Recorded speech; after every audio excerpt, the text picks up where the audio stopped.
Shalom, bienvenidos para el estudio de la palabra de Yahweh. El tema de hoy es acerca de las consecuencias que lleva a no darle la gloria a Yahweh en todo lo que nosotros hacemos. Es hermoso cosechar algo que nosotros no hemos sembrado. ¿Y qué tal cuando la cosecha es mala? Yo tuve que cosechar algo malo y te toca lidiar con las consecuencias y con los problemas que conlleva haber llegado a una situación que no sembraste. ¿Qué tal cuando te toca a ti cosechar algo que no sembraste? Y a veces eso lo tenemos de gratis. Ni siquiera tuvimos la oportunidad de decidir si lo que llegamos al lugar o nos tocó. Así nos tocó la vida. Nacimos en una familia que quizás está cosechando frutos de desgracia, de ruina, de miseria, que tú no sembraste. ¿Qué culpa tenemos nosotros de los que han hecho los presidentes en cada uno de nuestros países, de los hermanos que nos están escuchando? A eso me refiero. ¿Qué pasa? Hoy te voy a hablar acerca de la experiencia de un hombre llamado Ezequías. Yo creo que los seres humanos debemos de tomar el paquete como nos llega. La vida, queridos hermanos, viene en paquetes. Y mira esta pieza de filosofía que te voy a dar. Yo no soy viejo, no sé mucho, no soy sabio, pero he aprendido algo. La vida viene en paquetes. Si tú te pones a analizar cosas que tú no quieres de tu vida, vas a encontrar un montón, pero también vas a encontrar cosas que te gustan de tu vida y que tú quieres tener y conservar, porque son valiosas las cosas que tienes. A lo mejor hay otra persona que tú ves que tiene cosas que tú quisieras tener. Si tú quieres las cosas que esa persona tiene, que a ti te gustan, tienes que tener también todas las demás que tiene. Porque la vida viene en un paquete. Y ese es el problema. Los seres humanos tenemos en el paquete de nuestra vida cosas que queremos y cosas que no queremos. Lo importante es que los seres humanos debemos entender que así como hemos recibido, también debemos de dar. Y que sobre todas las cosas, si tú quieres dar y tú quieres dar un futuro mejor a alguien más, no solamente tienes que hacerlo mejor, sino que el principio fundamental para que lo que tú hagas sea lo mejor es 1 Corintios capítulo 10, 31. Si pues comes o bebes o haces cualquier otra cosa que hagas, hazlo para la gloria de Dios. Por ejemplo, yo no me lo puedo pasar muy bien aquí, pero yo tengo que predicar. Y tengo que hacerlo lo mejor que puedo. ¿Por qué? Porque a fin de cuentas, yo no lo estoy haciendo por ustedes, lo estoy haciendo por servir a alguien que está más arriba. Y si yo lo hago, en pocas palabras, a alguien tal vez le va a tocar cosechar lo que yo sembré. Pero al final, el Señor nos va a recompensar si nosotros seguimos ese principio.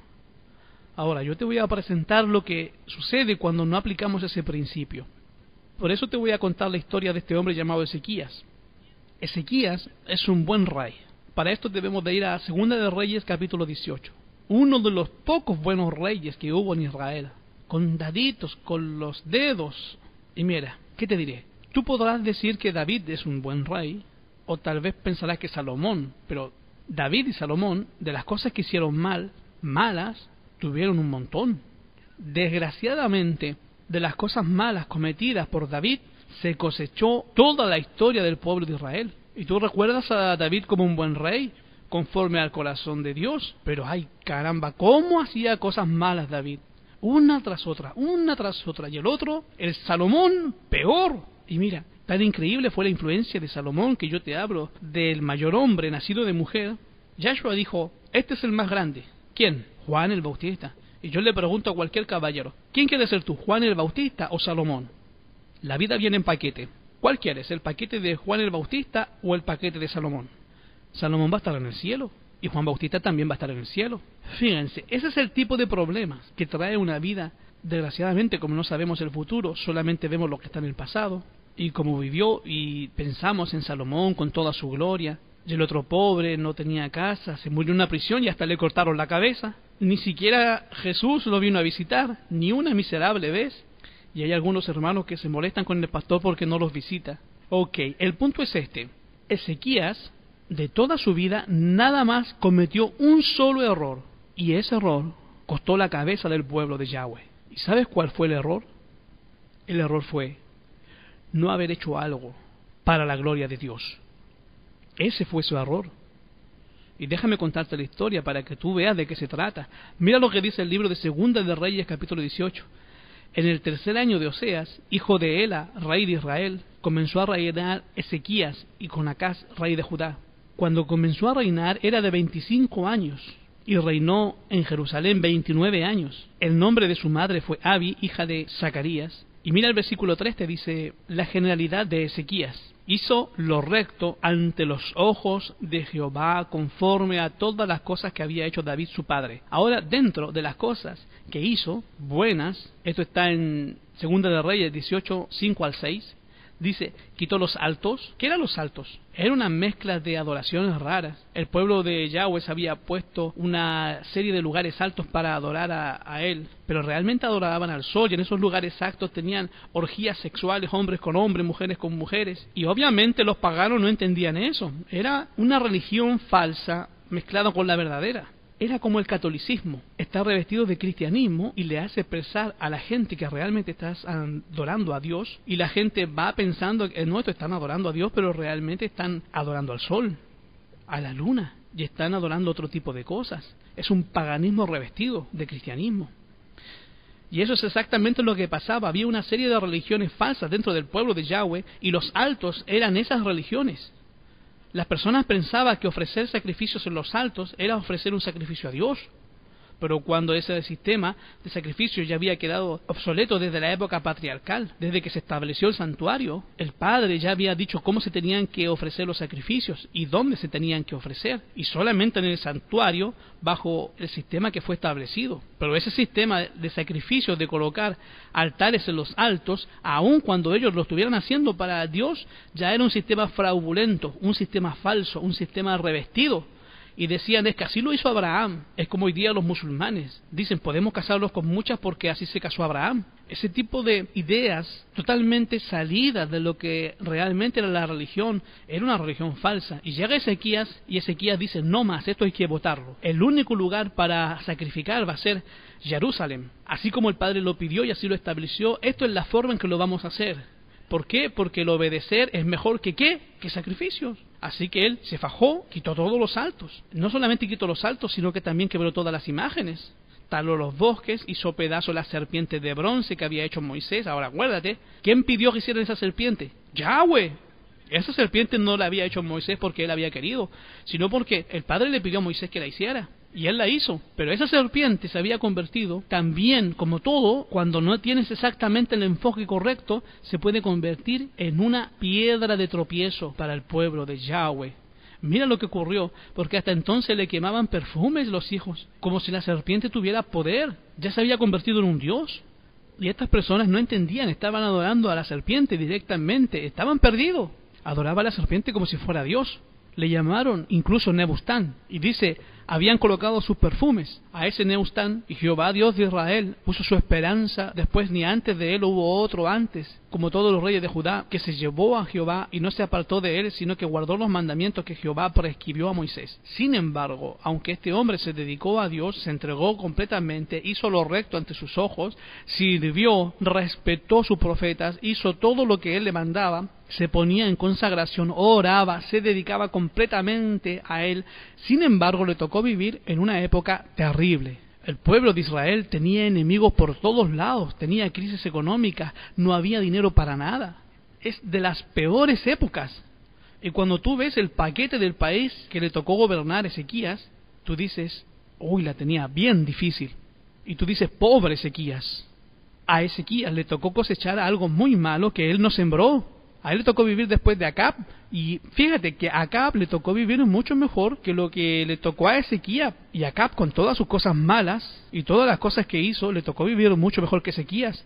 Y Ezequías, sirviendo bien, le tocó vivir crisis, enemigos, le tocó tener un montón de situaciones horribles, terribles dentro de su trabajo, vamos a decirlo así, como rey, y otros que fueron muy malos y muy perversos. Al rey que le tocó la época más gloriosa del pueblo de Yahweh fue Salomón. ¿Y Salomón qué hizo?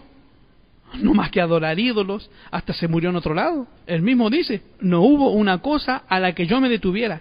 Él probó de todo, así dice. Y el tipo, gloria, honra, riqueza, paz y tranquilidad. Como estos cristianos que dicen, yo tengo que probar todas las cosas del mundo para hablar con propiedad. Tengo que probar el alcohol, tengo que probar las drogas, las cigarras, lo que son las orgías y los placeres, para hablar con propiedad lo que es eso.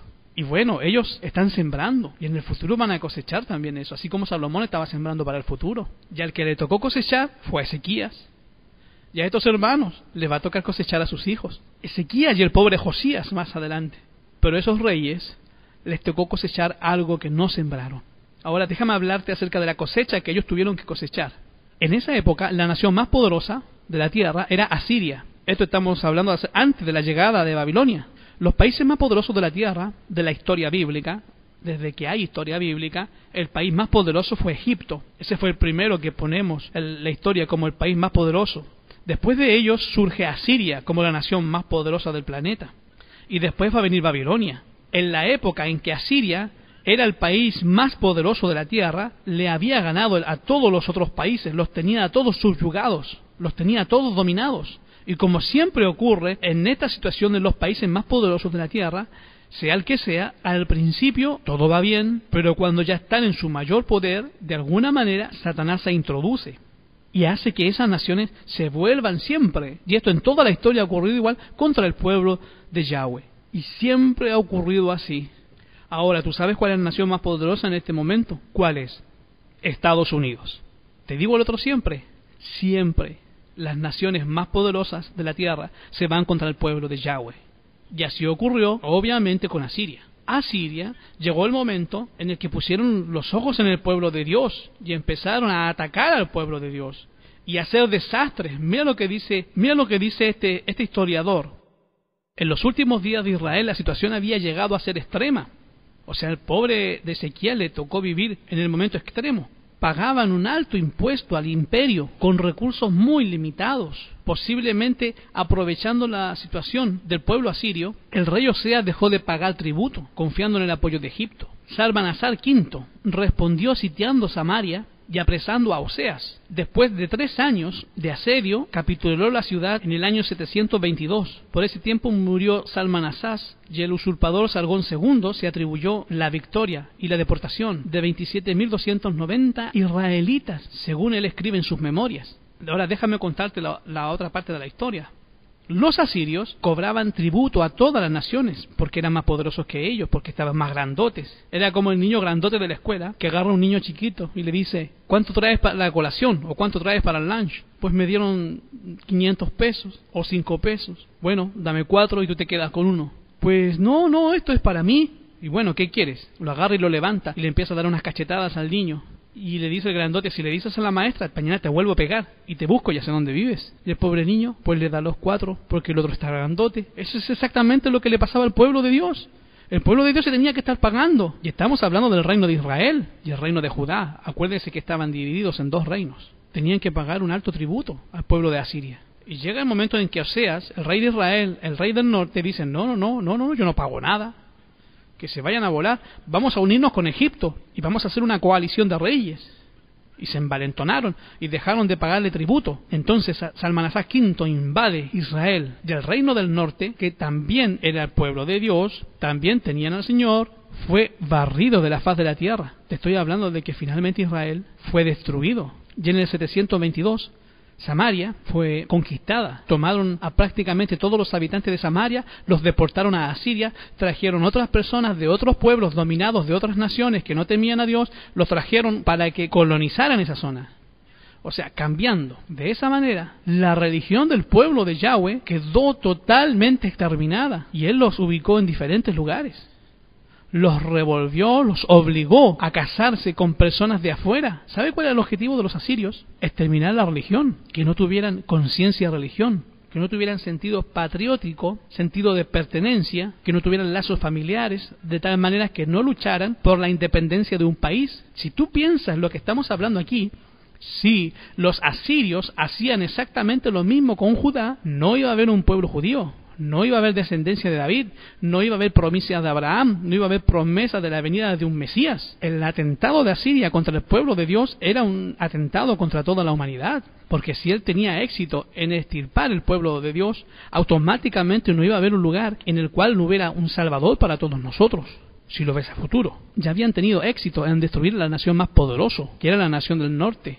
Israel era más fuerte que Judá en esa época. Acuérdate que Judá eran 2 tribus, eran Efraín y Judá, y las otras 10 tribus habían sido destruidas por el poder de Salmanasar. Este otro pueblo era mucho más poderoso y terminó con el pueblo de Yahweh. Y una vez que esto ocurrió, entonces Ezequías recibió una visita. Mira lo que dice la Escritura. Estamos ahí en Segunda de Reyes, capítulo 18. Dice el versículo 13. Segunda de Reyes 18:13. a los 14 años del rey Ezequías, esto es en el año 716, subió Sennacherib, rey de Asiria, contra todas las ciudades fortificadas de Judá. ¿Y qué hizo? Y las tomó. Aquí tú tienes, hay unos tallados en el cual muestran a Sargón, el usurpador, y su hijo Sennacherib. Y Sennacherib, ese era peor, era más malo. Y Sennacherib fue contra Judá, que había destruido a Israel, y ahora va contra Judá. Y primero fue con las ciudades fortificadas, las ciudades más grandes y más fortificadas. Antes de ir con Jerusalén, fue y tomó y las fue tomando una por una. Todas las fue tomando. ¿Por qué?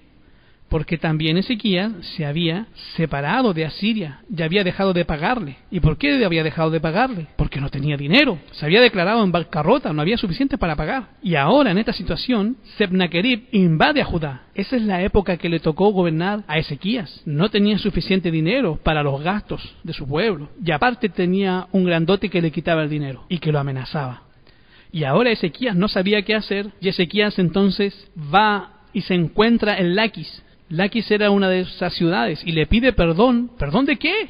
¿Qué le había hecho? Lo único que lo había hecho es que no podía pagar el tributo porque no tenía dinero. Mira lo que dice en el capítulo 18 de Segunda de Reyes, versículo 14. Entonces Ezequías, rey de Judá, envió a decir al rey de Asiria, que estaba en Laquis: yo he pecado. ¿Pero en qué pecó? Pues en no más darle el dinero que le tenía que dar. Apártate de mí, haré todo lo que me impongas. Y el rey de Asiria le dijo, ok, le impuso a Ezequías, rey de Judá, 300 talentos de plata y 30 talentos de oro, que era prácticamente lo que Israel producía en 3 años. Dame la producción de 3 años, no más de pura rabia, de puro coraje por las deudas que tú tienes conmigo. Es como el grandote que tú dejaste de darle 3 días y llega y te dice, me debes lo de ayer, lo de anteayer y lo de anteayer. Dale, échalo. Y Ezequías se lo dio. Dio por tanto Ezequías toda la plata que fue hallado en ¿dónde? En la casa de Jehová y en los tesoros de la casa de real.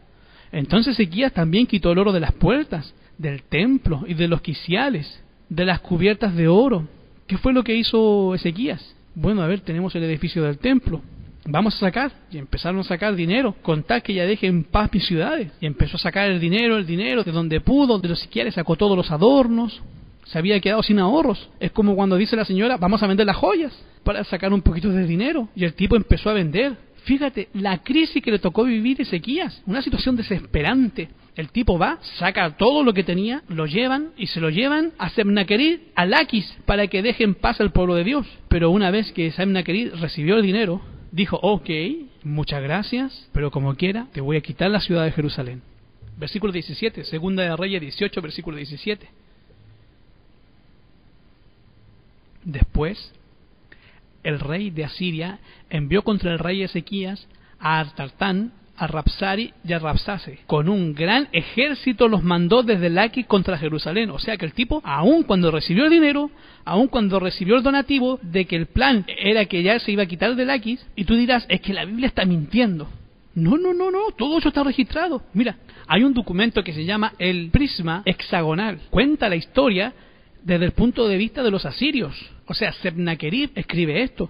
Y esto está en la arqueología, esto lo han encontrado los arqueólogos. Y en él describen que él tomó 46 ciudades, la conquista de 46 ciudades de Judá, la deportación de 200.150 personas. Tampoco menciona a Laquis. ¿Por qué? Porque a Laquis fue donde le llegó el dinero. ¿Te acuerdas? Dejó Laquis. Menciona 46, pero no menciona a Laquis, porque es la principal ciudad. Está representado también el asedio de las paredes, en el palacio de Nínive. Sennacherib se jacta en estos pictogramas de haber capturado al pueblo de Israel y al rey Ezequías. Pero lo interesante de esta historia es que no dice por qué no conquistó Jerusalén y por qué no se fue de Laquis.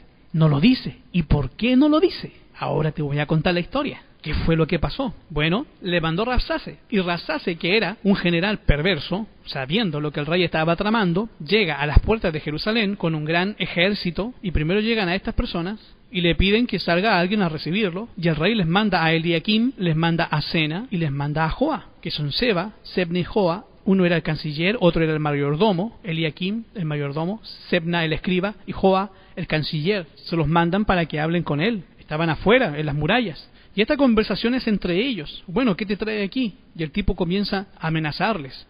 Mira lo que les dice ahí. versículo 19, les dice a Rabsase: decide ahora, Ezequías, así dice el gran rey de Asiria, qué confianza en este que te apoyas. Palabras vanas, consejo tengo y fuerza tengo para la guerra, mas ¿en qué confías? En que te has rebelado contra mí. He aquí que confías, tal es el báculo de allá de Egipto. Lo empieza a amenazar. Dice, si tú confías en Dios, quitaste los altos de Dios. El tipo no entendía por qué Ezequías había quitado los altos. Y empezó a insultarlo. Pero no solamente insultó, sino que también lo empezaron a decir: oye, espérate, no estés hablando en arameo, porque la gente te entiende, porque es lo que yo quiero, que me entiendan. Entonces se paró y empezó a gritarle a los que estaban en el muro en arameo. Y mira lo que les dijo. Paróse luego Rabsase y clamó a gran voz en judaico y les dijo: oíd la palabra del gran rey de Asiria. Así ha dicho el rey: no os engañe Ezequías, porque no os podrá librar de mi mano. No os haga Ezequías confiar en Jehová, diciendo: de cierto nos librará Jehová, y esta ciudad no será entregada al rey de Asiria. No oigáis a Ezequías, porque así dice el rey de Asiria: haced conmigo paz y salid a mí, y cada uno comerá de su vid y de su higuera, y cada uno beberá las aguas de su pozo, hasta que yo venga y os lleve a una tierra como la vuestra, tierra de grano y de vino, tierra de pan y de viñas, tierra de olivas, de aceite, de miel, y beberéis y no moriréis. No oigáis a Ezequías, porque os engaña cuando dice: Jehová nos librará. ¿Acaso alguno de los dioses de las gentes los ha librado de las tierras, de las manos del rey de Asiria? ¿Dónde están los dioses de Amad, de Arfad? ¿Dónde están los dioses de Parvaín, de Erna y de Iba? ¿Pudieron estos librar a Samaria de mi mano? ¿Qué Dios de todos los dioses de las provincias los ha librado de mi mano, para que libre Jehová de mi mano a Jerusalén? ¿Quién los va a liberar? Y ese tipo comienza a insultar: nadie los va a librar, que no nos engañe, yo los voy a destruir. Ahora quiero que entiendas esto: ya Dios había entregado a Israel, y mira cuál era el plan, ahí lo está diciendo: lo que quiero es que se rindan, vamos a venir a todos ustedes y los vamos a llevar y los vamos a revolver entre las naciones. ¿Cuál era el plan? El plan era acabar con la nación de Yahweh, y al revolverlos entre todas las naciones, automáticamente desaparece el pueblo de Dios. Ellos no entendían la esperanza, el concepto, no sabían por qué nosotros guardamos el Shabbat. El gobierno de Estados Unidos no sabe por qué nosotros guardamos el Shabbat, ni le importa por qué tenemos que guardar el Shabbat. Igual la gente de Asiria, no sabían por qué hay un pueblo de Yahweh, no sabían por qué tiene que haber un linaje, no sabían que había una promesa de un Salvador, no entendían ni les importaba. Y ahora, manejados por Satanás, estaban más que listos para cumplir su objetivo, que era deshacer ese pueblo y desarraigarlo. Ese odio contra el pueblo de Dios va más allá de las personas. Satanás es el que tiene ese odio, es Satanás el que tiene ese odio contra el pueblo de Dios, el que guarda los mandamientos de Dios. Satanás es el que se ha ido a hacer guerra contra el pueblo de Dios, contra los que guardan los mandamientos y tienen la fe de Yahshua. Él es el que está haciendo la guerra contra el pueblo, tratando de desarraigar la esperanza, tratando de destruir el futuro. Y lo mismo ocurre con estas naciones que se dejan dominar por Satanás. Exactamente lo mismo va a ocurrir con Estados Unidos. Es Satanás el que está detrás. Y es el que va a hacer que ese país se vaya contra el pueblo de Yahweh. Ellos no entienden por qué las naciones. Ellos no entienden, las naciones no entienden qué es lo que es el pueblo de Dios. A ellos no les importa. Y cuando sea el momento adecuado, Satanás va manejando las reuniones y va obligando a los gobernantes a hacer las cosas nada más porque piensan que es lo correcto y es lo mejor en ese momento.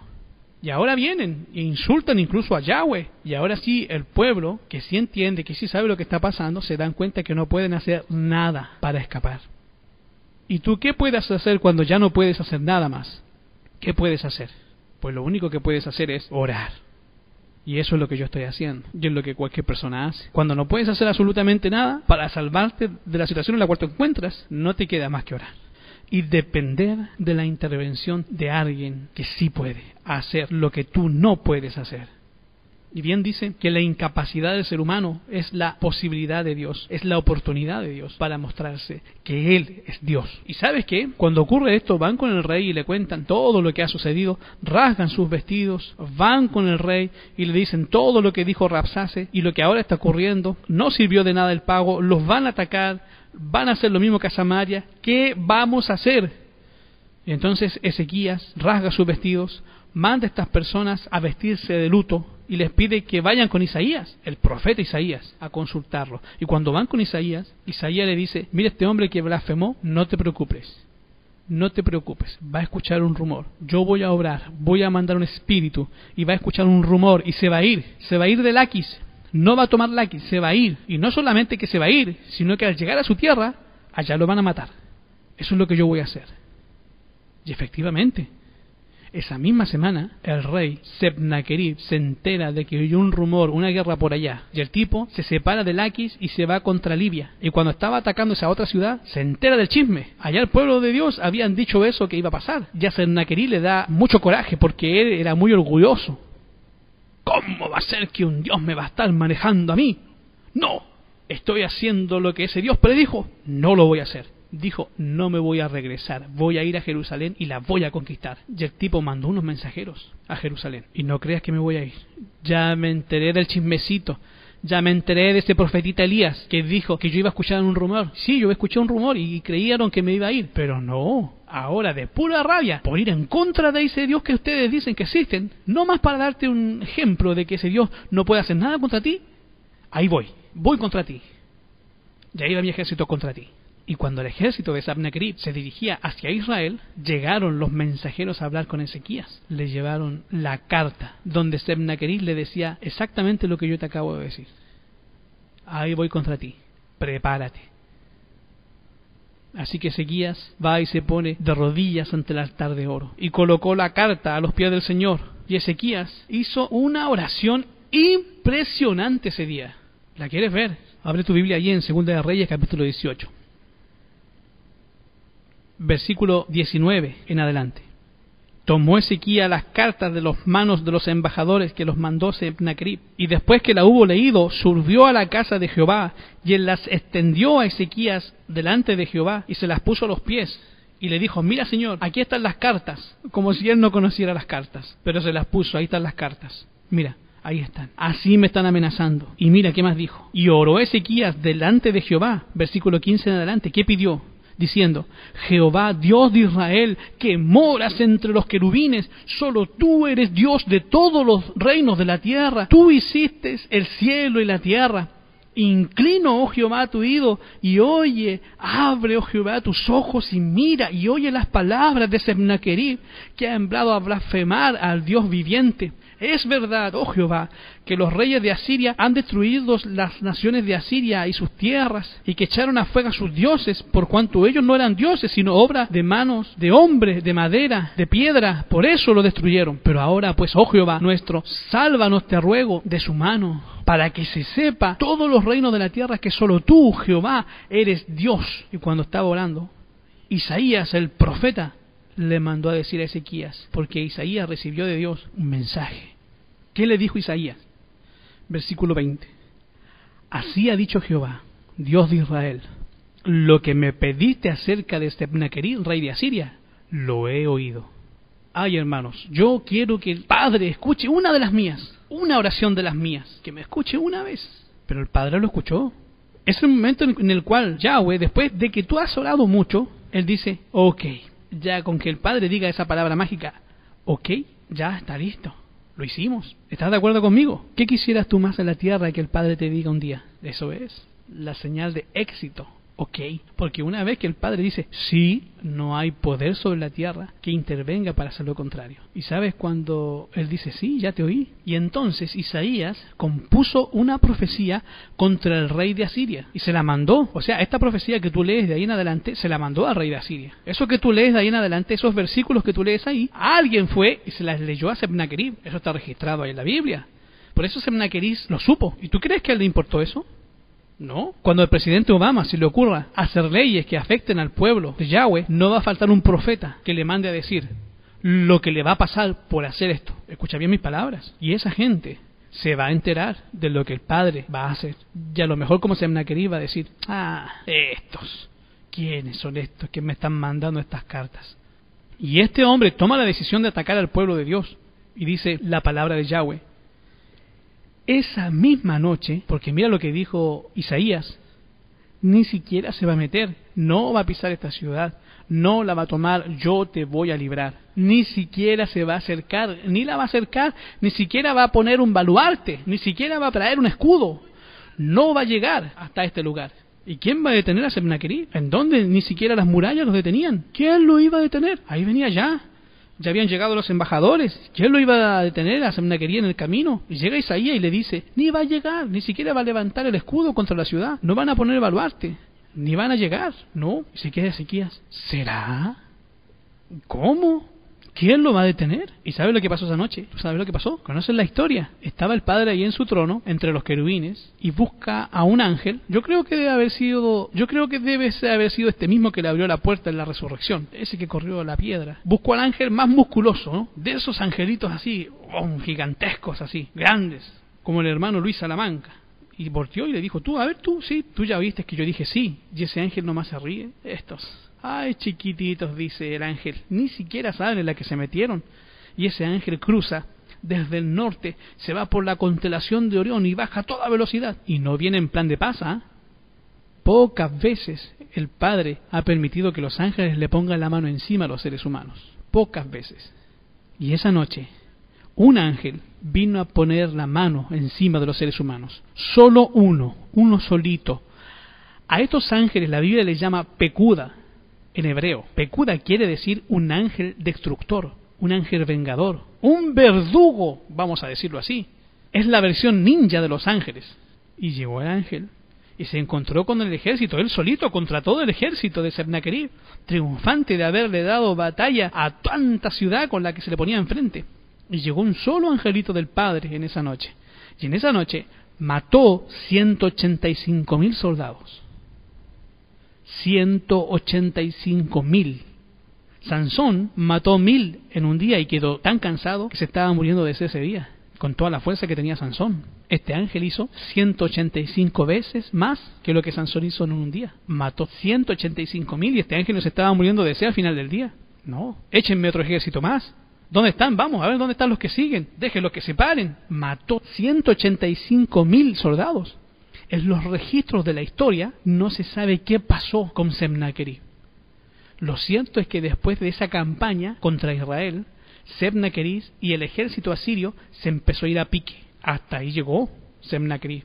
Hasta ahí llegó el reino de Asiria. Esa noche, muertos por todos lados, hasta de otros pueblos se enteraron, y el pueblo de Israel agarraron sus escudos y recuperaron gran parte de las riquezas que habían perdido. Y ahora sí, cuando estaban con toda esa riqueza, el rey hizo una poesía, hizo un canto de alabanza, que está en el libro de Isaías 38, del 3 al 20. Si tú tienes más tiempo en tu casa, tú lo puedes leer. Léanlo en la casa. Está hermoso ese canto de alabanza del rey Ezequías, por la victoria que le fue conseguida. Está en el libro de Isaías, del 38, del versículo 10 al 20. Ahí está todo lo que dijo cuando glorificó al Padre por la victoria que él había obtenido. Bueno, y ahora lo que ocurre es la parte central de la historia, y es la parte central de esto. El rey Ezequías se enferma, se cayó de la celosía de su casa, se le hizo una llaga, estaba enfermo, y la llaga se complicó, estaba bien enfermo. Entonces llegó el profeta Isaías con un mensaje de parte del Padre. Y a veces nosotros no sabemos por qué las cosas vienen, pero el Padre sí sabe. Y el rey Ezequías, que es un buen rey, recibe al profeta Isaías y dice, traerá buenas noticias, una palabra linda de Yahweh. Isaías llega y se para delante del rey y le dice, mira rey, el Señor me acaba de decir que te vas a morir. Así que prepara tu casa, te quedan unos días de vida, te vas a morir. Hasta aquí llegaste, compadre, ni modo, I'm sorry. Y el profeta Isaías se da vuelta y se va, nada más, así, nada más, te vas a morir. Y el rey Ezequías no estaba muy dispuesto a aceptar ese tipo de noticias. Ese hombre se voltea contra la pared y comienza a orar. Oh Yahweh Todopoderoso, ¿cómo va a ser que tú me vas a matar? ¿Por qué? Si yo fui quien tumbé los altares, yo que te he servido, yo que he hecho todo lo que tú me has pedido, yo que me he entregado completamente, ¿por qué me vas a dar esto? ¿Por qué? ¿Por qué? ¿Por qué me vas a quitar la vida? Y mientras este hombre oraba, el pobre de Isaías ni siquiera había salido del palacio, iba a la mitad del patio, cuando el padre le dice, ya lo oí otra vez, ya lo oí, no está de acuerdo, regrésate y dile que le voy a dar una prórroga, le voy a dar 15 años más, anda, ve, dile. Entonces Isaías dice, bueno, estas son buenas noticias. Se regresa y le dice, oye, el padre ya te oyó, a este lo escucho 2 veces. El Señor te manda a decir que te va a hacer una prórroga de 15 años, que lo que tenías que hacer es agarrar un grupo de higos y hacer una masa, póntelo en la herida y te vas a sanar. Hasta eso que el Padre sabe las medicinas que nosotros debemos de usar para sanarnos. Y uno dice, uy Padre, pues dímela. Pero es que el Señor que mora entre los querubines sabe mejor a veces qué es lo conveniente. A veces Él quiere que estemos enfermos, como el pobre de Pablo, que le pedía, y llega un momento en que el Padre le dice, ya no me pidas más. Basta de mi gracia, tú estás así porque yo quiero, y quiero que estés. Ni modo, ¿qué vamos a hacer? Bueno, aquí el Padre le dice, te voy a dar 15 años más. Pero esta vez Ezequías dice, a ver, No, yo no quiero que tú me pongas contento. Si me voy a morir, dime si me voy a morir. Ah, ¿no me crees? ¿No me crees que tú quieres que te dé una señal para que tú veas lo que Dios te manda a decir? Sí, dame una señal, a ver qué señal me das. A ver, ¿qué quieres? ¿Que se regrese o que avance el reloj? El sol, ¿quieres que avance o se retroceda el sol? ¿10 grados o que retroceda 10 grados? ¿Qué quieres? No, pues que avance está fácil, pero que se regrese 10 grados, eso está más difícil. Y miren, queridos hermanos, aquí estamos hablando algo impresionante, porque miren hasta dónde llega el poder de Yahweh. Aquí estamos del poder de la rotación de la Tierra, en su eje. La Tierra no solamente tiene que detenerse, sino que tenía que retroceder al otro lado. Y tú estás hablando de que el Padre tiene el poder de hacer que el tiempo se regrese. Sí tiene el tiempo de hacer que el tiempo se regrese. Él sí puede hacer eso. Y él dijo, ok, ¿quieres que el tiempo retroceda a 10 grados? Vamos a hacer que se regrese. Y el Padre retuvo y regresó 10 grados a la sombra. Y el rey se quedó, plop, y en 3 días vas a ir al templo a adorarme. Sí, yo voy. Pues en 3 días el rey ya estaba sano. Era algo impresionante. Pero entonces lo que estaba pasando no era oculto, era algo que tenía que saberse. Esto tenía que saberse. En esa época, la gente que estudiaba astrología y astronomía, especialmente astronomía, que le gustaba todos los astros y que estudiaba la luna, esa gente se dio cuenta que el sol se regresó y dijeron, ah, caray, ¿y esto? ¿Qué pasó? Y esa misma gente habían peleado contra Siria. Y Asiria les había puesto una revolcada a los de Babilonia. 20 años atrás, Asiria les había dado una buena golpiza a los babilónicos. Y ahora los babilonios, Evil Merodach, se dan cuenta que el sol se regresó. Y se dan cuenta de lo que había pasado con los asirios. Y las investigaciones, los espías, les habían dado a entender, les contaron la historia del ángel que había venido a matarlos a los asirios y que había sido la campaña contra Jerusalén. O sea, ¿cómo es que el ejército más poderoso de la tierra, con el que nosotros no pudimos, ni siquiera llegó a Jerusalén? ¿Cómo pasó? Y esto del sol, entonces los espías dicen, el rey Ezequías oró y Dios regresó el sol. ¿Y a quién adoraban los babilonios? Al sol. Ellos pensaban que el dios sol, ay, este dios está encima del sol. Y dijeron, no, esto tenemos que investigarlo. Y tomaron unos emisarios y los manda a ver al rey Ezequías. ¿A qué venían estos hombres? ¿A qué venían? Querían saber quién es ese Dios poderoso que puede hacer esto, cómo fue, que te libraste, qué hiciste, qué tipo de magia tú usaste, qué pócima milagrosa tú usaste para sanarte, porque ahora nos enteramos que te sanaste. Por eso venimos a verte, queremos conocer a este Dios. Te sanaste de muerte, no solamente te sanaste, venciste al ejército más poderoso en una sola noche y regresaste al sol. ¿Qué comes? ¿Quién eres? ¿Qué haces? ¿Qué haces tú? Y vienen estos hombres de Babilonia a ver al rey Ezequías. Y cuando vinieron a verlo, el rey Ezequías se puso muy contento. Y el rey Ezequías le dice, ¿qué quieren? Bueno, te sanaste. Vinimos a ver cómo te sanaste, cómo es que se venció este ejército, cómo es que sucedió esto con el sol. Y el rey, y ni siquiera se acordó de Dios. No les contó la historia del ángel que vino a matar a 185,000 asirios. No les contó que el padre le había dado la pomada de la campana para que se sanara. No le contó acerca de los 15 años más. No les habló del Dios que había hecho que el sol regresara. ¿Saben lo que hizo? Les fue y les mostró todo el botín que les quitó a los asirios. Les fue y les mostró todo el dinero que tenía porque había tenido victorias. Fue y les mostró, fue y les presumió el auto nuevo, la casa nueva, las cosas que tenía y las victorias. Y esa gente de Babilonia se regresó a Babilonia sin haber oído hablar del Dios Todopoderoso de Israel. Querido hermano, ¿qué cosa es lo más valioso para ti? ¿Tú sabes cuál es la posesión más valiosa del pueblo de Yahweh? La posesión más valiosa del pueblo de Yahweh es la confianza en un Dios todopoderoso. La fe. Eso es lo más valioso que tú tienes en tu vida. No es tu casa, no es tu familia, no es tu auto. La vida viene en paquetes y el Padre ha permitido que en el paquete venga la posibilidad de confiar en Dios. Y eso es lo más valioso que tiene cualquier ser humano. Confiar en Dios. Y dentro del paquete de tu vida ha venido eso, que la gran mayoría de los seres humanos no tiene, y tú lo tienes. Pero el rey Ezequías, ese día se le olvidó. Y pues comes o bebes, hacerlo para la gloria de Dios. Y ese día comió y bebió, hizo un montón de cosas, pero no lo hizo para la gloria de Dios. ¿Y sabes cuál fue el resultado? Toda acción tiene una consecuencia. El hombre que nunca se había equivocado, sembró un día una semilla equivocada. Y el profeta Isaías vino a decirle lo que va a pasar. En el futuro, en los días de tus hijos, esos de Babilonia, que podían haber estado temblando de miedo porque el Dios que tú tienes es grande y poderoso, ellos van a venir por todo el dinero ese que tú les mostraste y se van a quedar con todos tus tesoros que tú les enseñaste y van a querer la gloria que tú les mostraste, porque ese fue el mensaje que se llevaron. Ya la gente de Babilonia ya está haciendo planes para venir a saquear todo lo que tú les has enseñado. Y la historia pudo haber sido muy distinta ese día si ese rey se hubiese acordado del Dios que lo llevó hasta ahí con poder y con gloria, lo había mantenido y lo había liberado y había hecho cosas maravillosas por él. Tan solo ese día ese rey se hubiera acordado de Dios y hubiera dicho: sabes, todo lo que tengo se lo debo al Padre, estoy vivo por Dios, Yahweh me ha liberado, Yahweh envió a su ángel y mató a 185,000, yo no hice absolutamente nada, toda la gloria es de Yahweh. Y querido hermano, todo lo que tú haces tiene una consecuencia. En esta mañana quiero recordarte lo que pasó con Israel en el año 605. Babilonia vino y conquistó Jerusalén. Y no lo destruyeron porque los rumores de la victoria sabían que era Dios. Nabucodonosor le tenía miedo al Padre.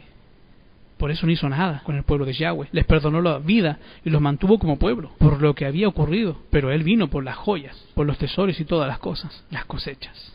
Las cosas buenas que haces, alguien las va a cosechar, pero también las cosas malas, alguien las va a cosechar. Por eso es bien importante que todo lo que tú hagas, lo hagas para la gloria de Yahweh. ¿Cuántos quieren vivir una vida cuya cosecha sea gloria y honra para el Padre? Es por esto, mi querido hermano, que de aquí en adelante todo lo que tú hagas, dale la gloria al Padre. Todo lo que tú bebas, todo lo que tú comas, todo tu trabajo, todas tus cosas, dale la gloria al Padre, porque de Él proceden todas las cosas. Que el Padre les dé shalom.